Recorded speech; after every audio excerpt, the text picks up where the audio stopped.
Hi, my name is Carol. My name is Hasna, and we are Current Harmony Connections. Current Harmony Connections is an online community organization that aims to raise awareness to the challenges we currently face in society, helping educate people so they can make a positive impact in their communities. Speaking Volumes is our first panel discussion and interview event, and our topics are Asian empowerment, Muslim empowerment, Black empowerment, women empowerment, navigating COVID, and mental health. Be sure to subscribe and give a thumbs up to our videos. Please follow us on LinkedIn and Instagram. The links will be in the description box below. We hope you enjoy our panel discussions and interviews.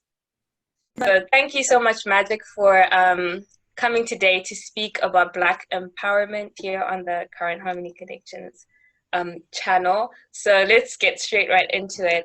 Would you mind giving us an introduction and maybe a small bio about who you are and what you do? Let's see, I'm a content creator, also mental health and civil rights activist. And so I do a lot of reading, a ton of, and I am also an artist. So I like to make thought-provoking material, stuff that's like relevant to the times. And my goal is always to make people think and try to live in that abstract.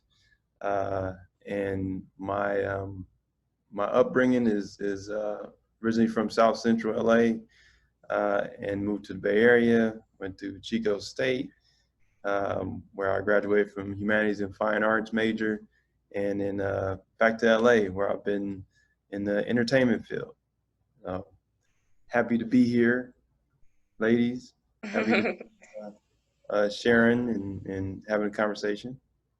Thank you. So you've told us a bit about where you come from and have grown up. Would you tell us what some of the challenges you've faced, as a Black individual?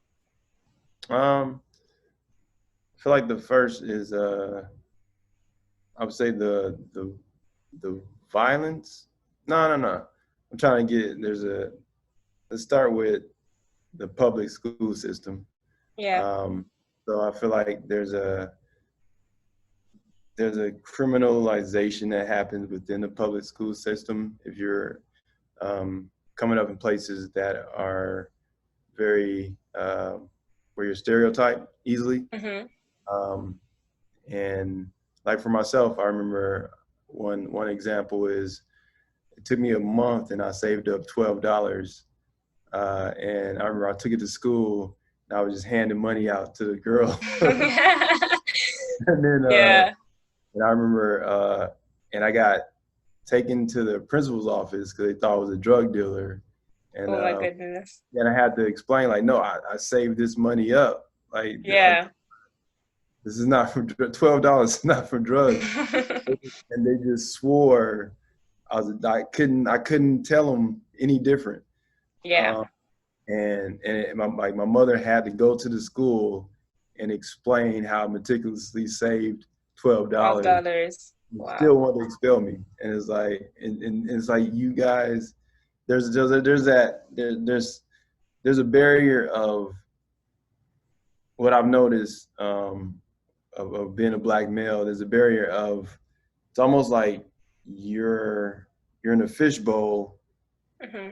and as soon as you try to say something, like it's almost like things are lost in translation. So you're constantly trying to prove you're Prove good. yourself to people. Yeah. You get stuck in that. Like I know another kind of training to my psyche at an early age was like, I've never stolen anything in my life. Even stand-up wise, I might play and act, but I've never stolen anything in my life. But it's for me, I'm always like, I'll still go into stores from those times I was kicked out of Korean stores or grocery stores. Like just having those moments still stick with me, to where I'll go into a store and I'll make sure I'm stationed perfectly with a perfect distance. Yeah. The items, and the camera can see me. And it's like, I'll still do that just subconsciously. Yeah. Make sure, clear visual. I'm not stealing nothing. It's like, so those things just kind of get programmed in you. And even though you're logically, I know I walk in the store, they're not looking at me, like they're not suspect of me. But it's like, so even though I know that logically, I'm still programmed to behave a certain way. Yeah. And my innocence when there's nothing to prove. Yeah. So would you say, was there a point of like when you sort of reflected on those experiences and you sort of like things sort of came full circle in terms of, like thinking back as to, oh, this is me just trying to get validation because society has put like a stereotype on me. If that makes sense. When was the point you sort of realized that, had like an aha moment? Well, I think it's layers to it. So it's like, cause I think it's more. I want to say cause I feel like everybody has that want to be validated for their work, for time, for their, and that kind of goes to feeling that feeling of being appreciated for what you do. But I think with race, there's a sort of life and death that plays into it. Not sort of. There's a life and death that plays into it. It's like so it goes beyond like to be validated is more of to survive. Like I know, like it's like police brutality. It's like there's an extra layer of aggression when it comes to me rather than my white counterpart. It's like just things that I've known my whole life. So there's an extra stress that you walk around with, knowing that there's extraness around you. It's like it's all extra, and that's sort of like being built to be like conditioned in some sense to be aware that this is it's how you so it's like I would say it's more of a hyper vigilance instead of trying to be validated. It's like more of like I have to be vigilant because I know if I walk past this white lady too hard, or if I look too stoic, like I can be in a heartbeat. So it's like it's those kind of things where I have to be so aware of my surroundings because I am always a threat, no matter where I'm at. And it's not on, it's like I don't really blame anybody else for that climate. It's like I feel like we're all born in it. So it's like more of knowing how I behave and knowing how the person, how we're all in this historical context. And how our, the colonization, racism, Jim Crow, how all that stuff has played on the American psyche as a whole. So it's like the white woman that gets scared, or the police officer that comes at me with over aggression. It's like we're all part of the game. It's like they're a character just like I'm a character, and we're all trapped in this system that we're born into. Okay. So what do you see as your greatest contribution as a Black leader or professional? So in terms of, what you do, your work, speaking, advocating for civil rights? The greater good. Like that's kind of what I've always been about, even before I knew what I was doing. Because like if I've always had a vision where I can see people and I can see how when a person is stuck, I've always had a way of getting people unstuck. And if it's in their situation, within their psyche, and it's like I've done that my whole life, and I've always kind of led people to a better way of living. Even when I was like, and I used myself of always trying to figure out how to get to the best version of myself. Because it's a daily task. It's like there's never that point where you're fully whole and you understand everything and and you've arrived. Like there is no arrive. Like it's just every day. Constantly getting educated. Yeah. Exactly. Just like you have to work. As soon as you start working out, you start going backwards. It's like being the best version of yourself is the same way. Like it's always that process of trying to understand yourself, understand what you do, how you behave, why you do what you do, and making adjustments as you go. So thank you for letting us interview you for our Black Empowerment panel, and thank you for coming to our CHC channel. So first thing we'd like you to do is introduce and give sort of a bio background on what you do. Yeah, so thank you for having me, Hausna. I do quite a bit, but I'll keep it brief. I work with Microsoft in their on their education team. I'm also an entrepreneur and a founder and a professor, adjunct professor as well. My background is a blend of law and business. I have a JD MBA from St. Thomas University School of Law, and proud University of North Carolina at Chapel Hill graduate. I'm focused right now on our second annual Black Men Talk Tech conference, which is going to likely be virtual this year due to the COVID-19 pandemic. As far as with Microsoft, we have a lot of changes that we have adapted to. We're all working remotely, and the company is still able to, we're able to satisfy our customers, deliver, the solutions that our customers are accustomed to, despite, all of our retail stores closing, and busy teaching a couple of classes right now. To have a paralegal studies class that I teach, paralegal studies students, I should say, that I teach with American National University.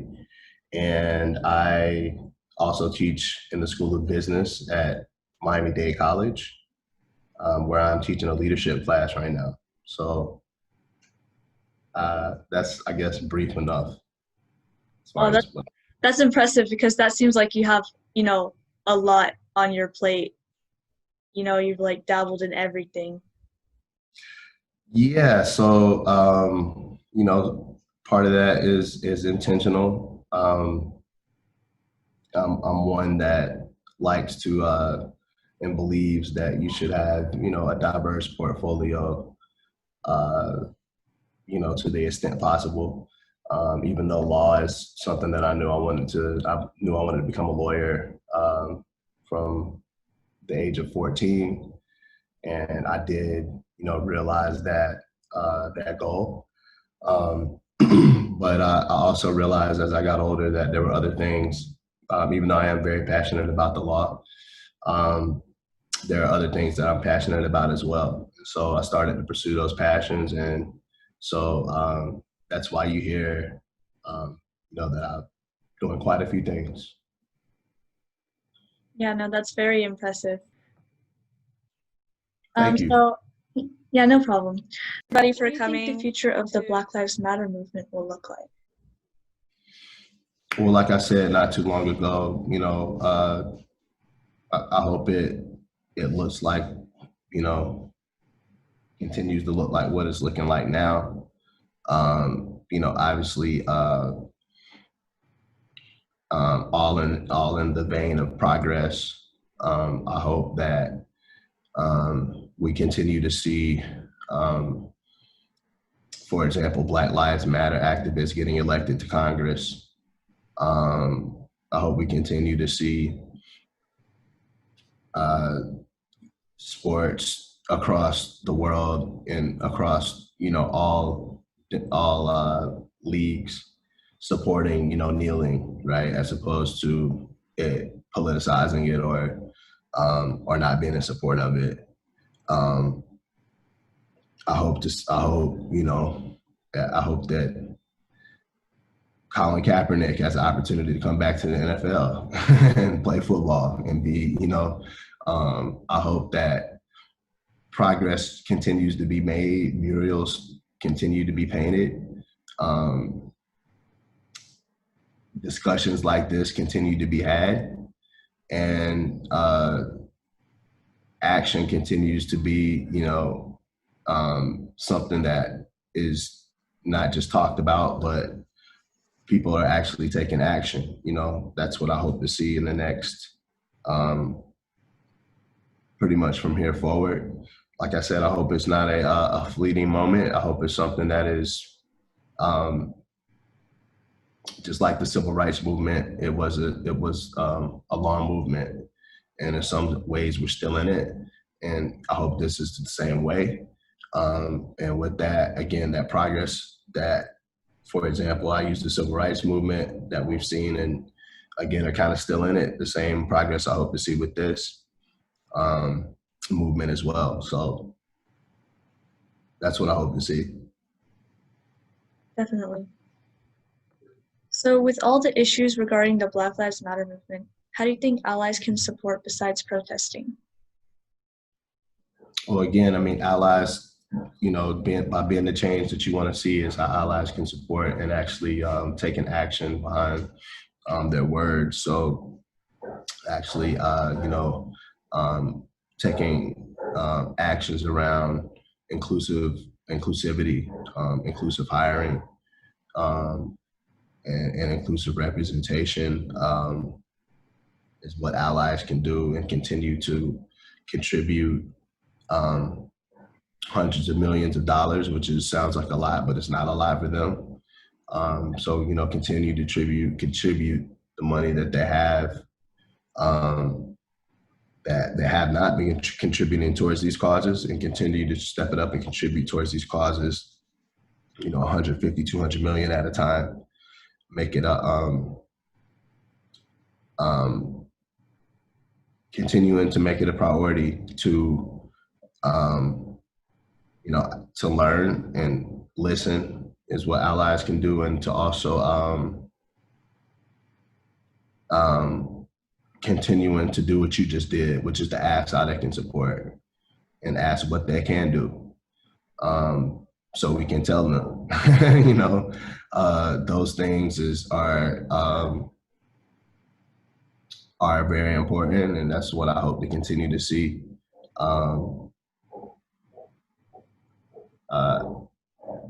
I don't like that this movement is sometimes politicized by people where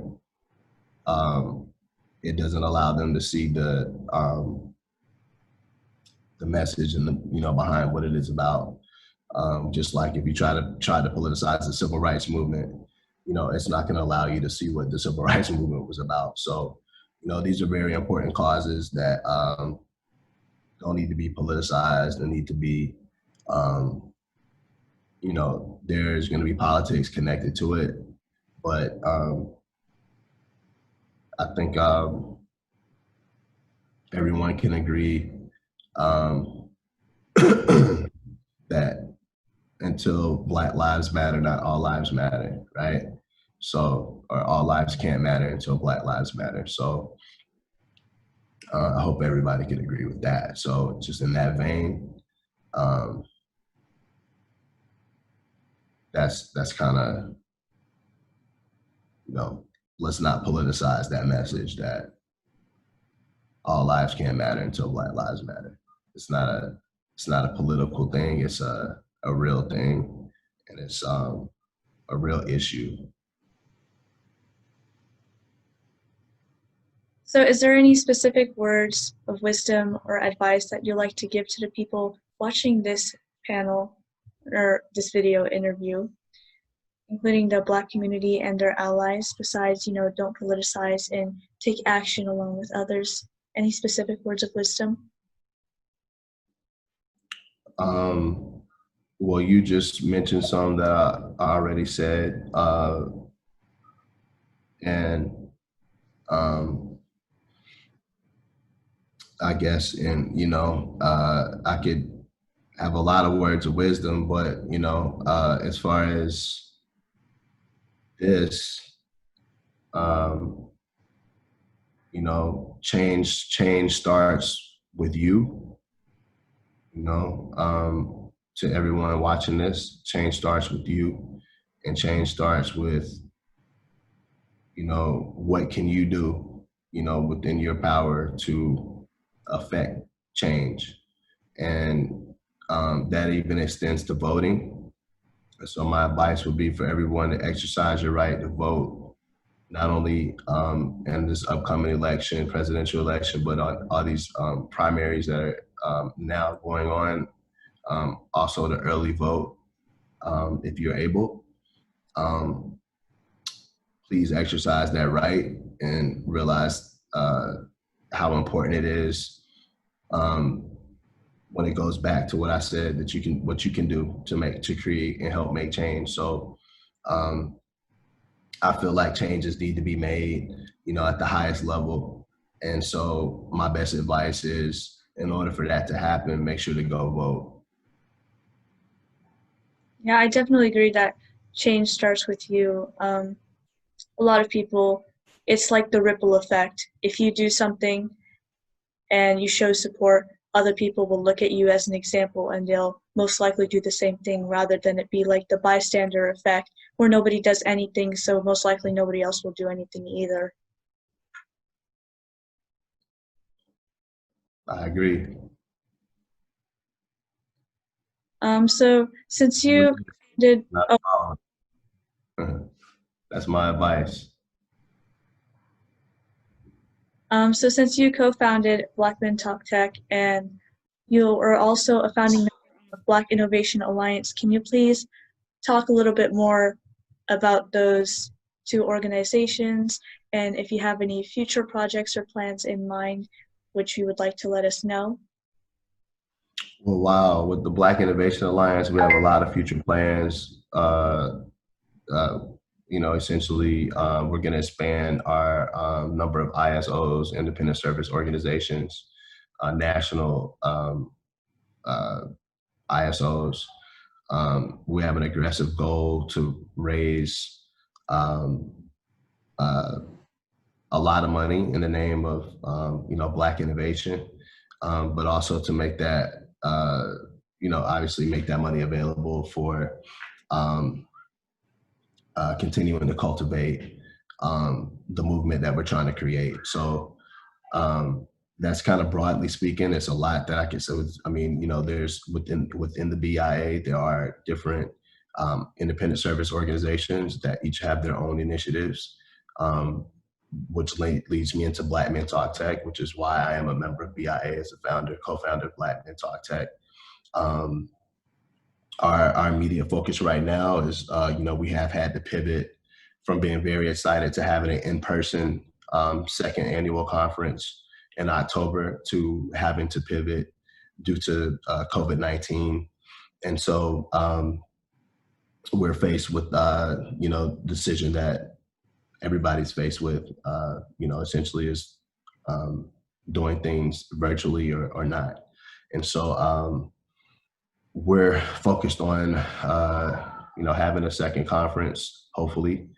I'm not going to say too much because we're still kind of, deciding how that's going to go. Clearly, if we do, it's likely to be virtual. So, stay tuned on, any developments and details regarding that. Our conference is this year's planned for around the same time last year, October 22nd.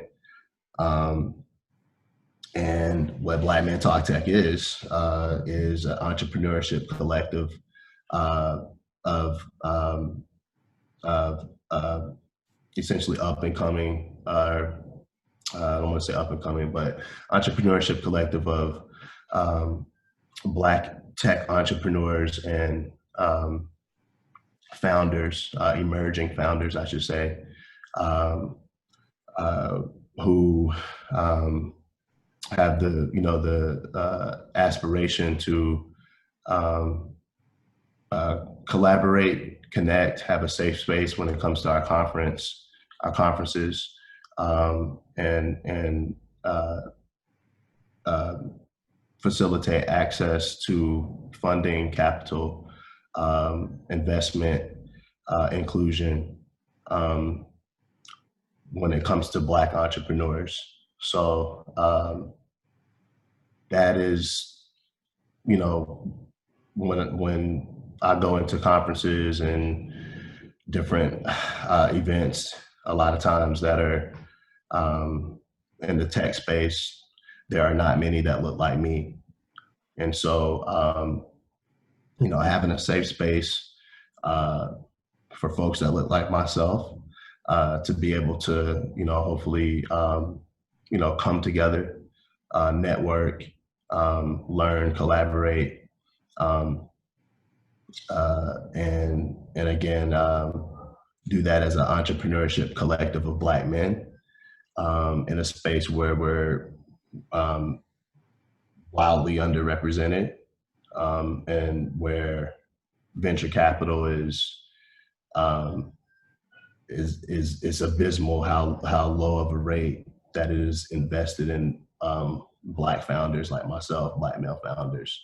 I think like less than like 1% of all venture capital goes to founders like myself. So less than like 1 or 2% is something that's, that's low, that's that low.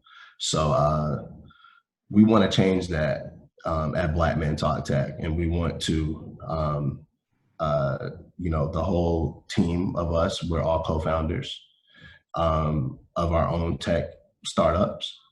And so we're intimately familiar with the struggles and the hardships and the obstacles that come with being a Black male founder, and seeking capital to try to scale your startup company and try to grow your initiative, and the unequal playing field when it comes to Silicon Valley, venture capital, which I just talked about. And so all of those things we are, in our own way, want to be able to come together and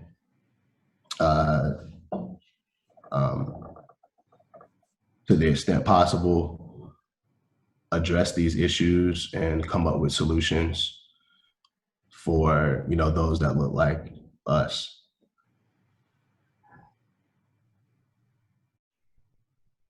Yeah, what you're doing is great, creating a safe space for Black men, especially in the tech field, because even if there's like not that much representation, these initiatives that started, like it really does bring a safe space for people, and they won't think that, they're alone, and that there's other people who have the same interests as them who also look the same as them. Thank you. Yeah. I was inspired by our partners, Black Women Talk Tech, who started their initiative several years prior to us. That's actually that was my inspiration for starting Black Men Talk Tech, seeing what the women were doing, and wanted to essentially duplicate what they were doing with Black women for Black men. And so that's kind of how the idea started. And when I approached them, they were like, yo, this is something that they were already kind of thinking about. So it's really awesome, good timing that, you really want to do this. And, I partnered up with a couple guys, and, we made it happen. So excited for what the future holds for Black Men Talk Tech. We've got some exciting things that we have planned going into year 2. Already outlining some of our goals for next year, for 2021. which will include launching chapters. So we may have one where you're at Housena. We may have one where we are going international, Carol. Yes. Chapters all over the world, and definitely in U.S. cities. So look out for that. Okay, so we'll go ahead and get started then. So first, can you go ahead and introduce yourself, give a small bio, who you are and what you do? Yeah, so my name is Delisha Sylvester. I am the founder and curator of Black Superwoman Chronicles, which is a space that I created to amplify Black women specifically through their art. We started that in May of 2020, so it hasn't been around that long. This is not my first venture in amplifying women as a whole, but specifically for Black women, this is what I've decided to kind of focus on. And I am a current doctoral student at the University of Dayton in their Doctorate of Education department, focusing on organizational leadership. So my focuses during the day include diversity, equity, and inclusion. That's a big part of my life. And that's a little bit about me. So what are some challenges that you have faced as a Black individual? I think overall, when I think back, I kind of go back to something I posted on LinkedIn recently about my experiences with education and being labeled as someone who doesn't understand very quickly. So immediately, my white teacher wants to put me on some sort of medicine because she doesn't feel I have the comprehension skills to be able to complete the work. So I think very early on from elementary school, I learned that the system, at least for education, is somewhat rigged for Black and brown students of color. And so I felt in terms of where I am now, I am very much so empowered and pushed towards really making sure that we change the narrative of that. And so I'm, of course, in the beginning stages of my doctoral degree. I'm not 100% sure if I'm going to go into education specifically or in higher ed, but I think it's important that we kind of change the narrative. And so that was one of the things that really struck me early on, is getting that message that I wasn't really good enough, or I couldn't understand the work being given, and therefore I was tossed to the side. And then gradually seeing that throughout education, to the point where when I went to high school, my father decided to homeschool me because he didn't feel like I was getting the valued education that I needed. So I didn't graduate from a high school. I got my GED. So then I think about the things and the stereotypes that go along with getting a GED as opposed to going traditional. So I think those are a lot of things, especially just being Black in America and dealing in the education system there. That's a perfect example of how it can impact you. Yeah, definitely, I agree with you, especially if you're not in a diverse neighborhood or environment. If it's one majority, then you feel different, like you're treated differently because they don't know how to treat you because you're seen as not the same as other people. Right. Yeah, I definitely agree. And further on that, I grew up, I'm from Southeast DC. So, Chocolate City, Black people all around. And then I moved to Virginia for some time, and that was a culture shock because I was, one of few in my course, and then moving and migrating out of Virginia into Prince George's County, where I spent most of my time. That is, known as a very affluent Black county, but a lot of the teachers that you end up learning from are white teachers within this county. And so you're not really seeing yourself as much within the school system. You're seeing people that don't look like you, that don't necessarily understand your background, who are trying to teach you on things. So what do you see as your greatest contribution as a Black leader or professional? I would say my greatest contribution is the ability to create space. That's something that I've always tried to do, always try to be a part of, is creating and amplifying space for people that look like me. Or women in general. So that's always been my focal point. So before Black Superwoman Chronicles, I ran an online magazine that was specifically geared towards women, specifically in business and entrepreneurship. And so I did that for 5 years. And I think that's one of the things that I've been able to offer back to my community is that amplification.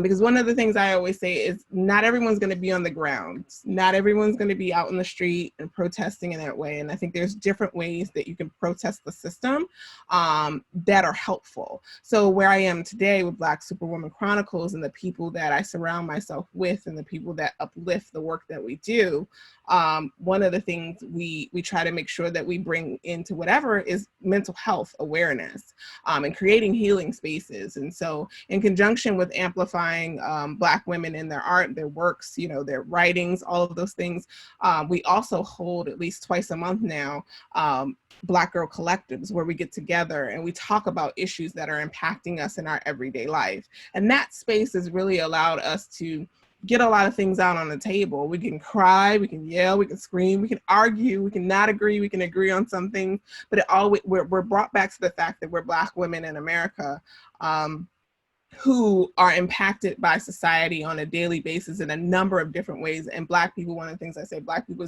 are not monolithic.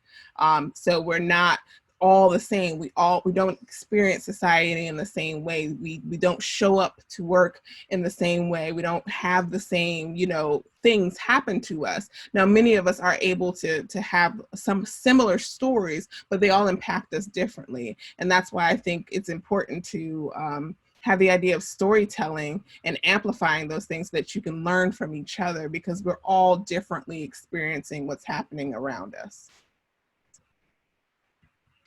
I definitely agree. I think creating like a sense of community definitely does help in giving people, I think, the courage to actually talk about these experiences, because sometimes you find that you feel like you're alone in, you know, what you experience, but when you have spaces where people can share, it definitely does help. And I think emphasizing, like you said, on the Black experience isn't just one experience. We all have different experiences with different people, and context is different. And so moving from that, what do you think the future of the Black Lives Matter movement will look like? I think that we will definitely continue on this, and I hate to use the word trend, but we'll continue to push back in a variety of different ways. I think we're going to see a lot more artistic expression because what I've seen a lot is the development of a lot of different mediums for expressing the anger and the pain that we're feeling. So not only just protesting in the streets, but also working within the system to figure out how can we change the laws. And then also using our creative expression to create works that allow people to kind of see our lives differently than what they've been able to see it before. I think we're in an amazing time right now where white people are attempting to become woke. So they're attempting to you know, to put themselves in our shoes or try to understand. Sometimes it's very performative, and we're able to catch those things and kind of change the narrative again.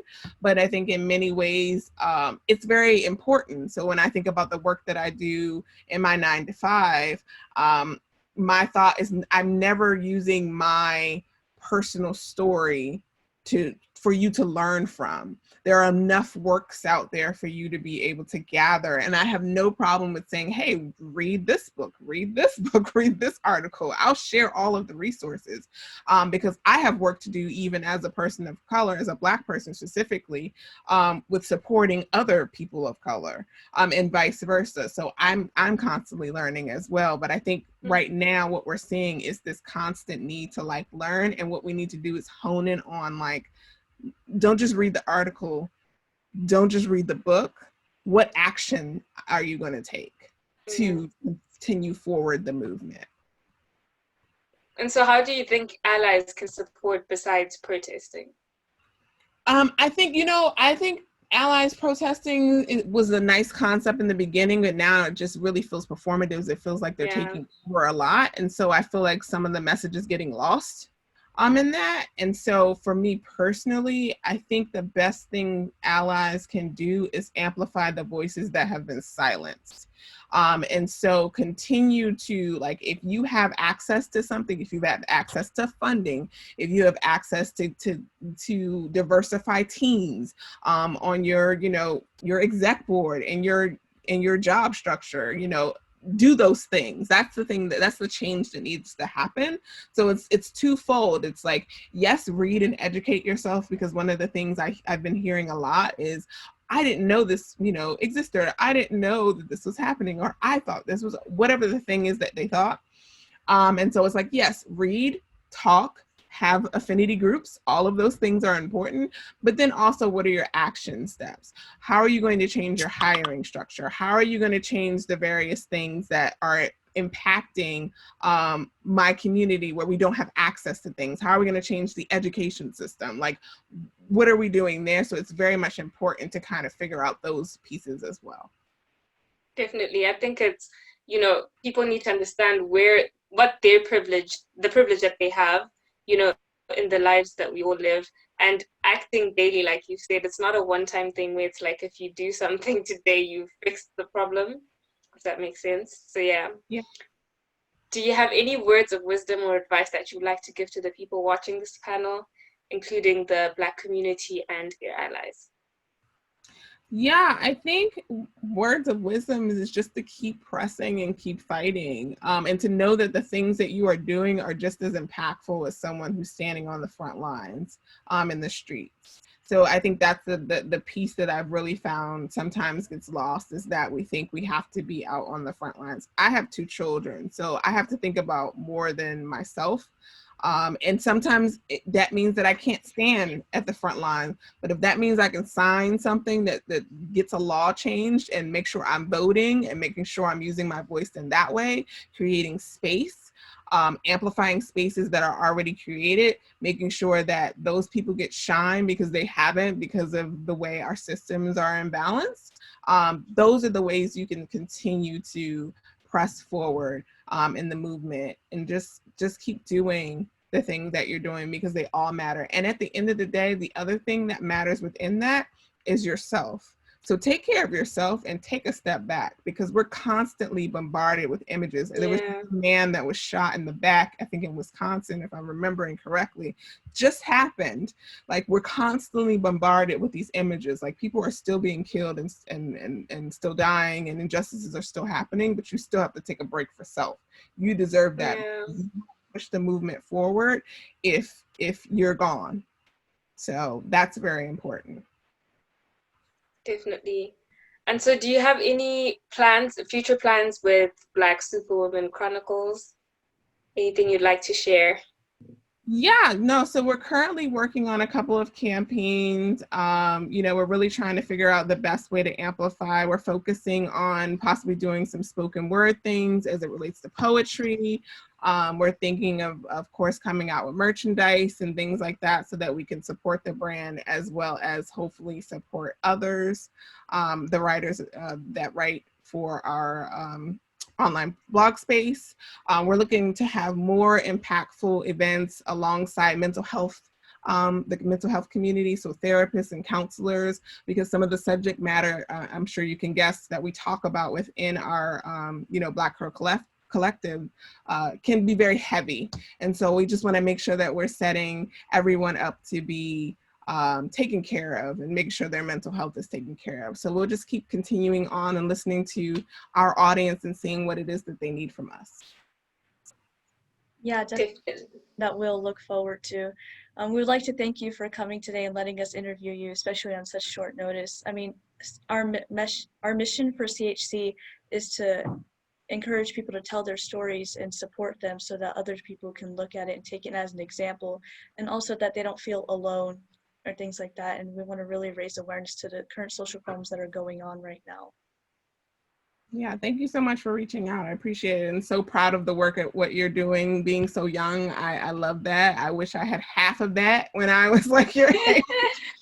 Definitely wasn't doing any of this when I was 17, but I appreciate that the, you know, young folks are really in it and about it. So I appreciate that. Thank you. Thank you so much. Thank you.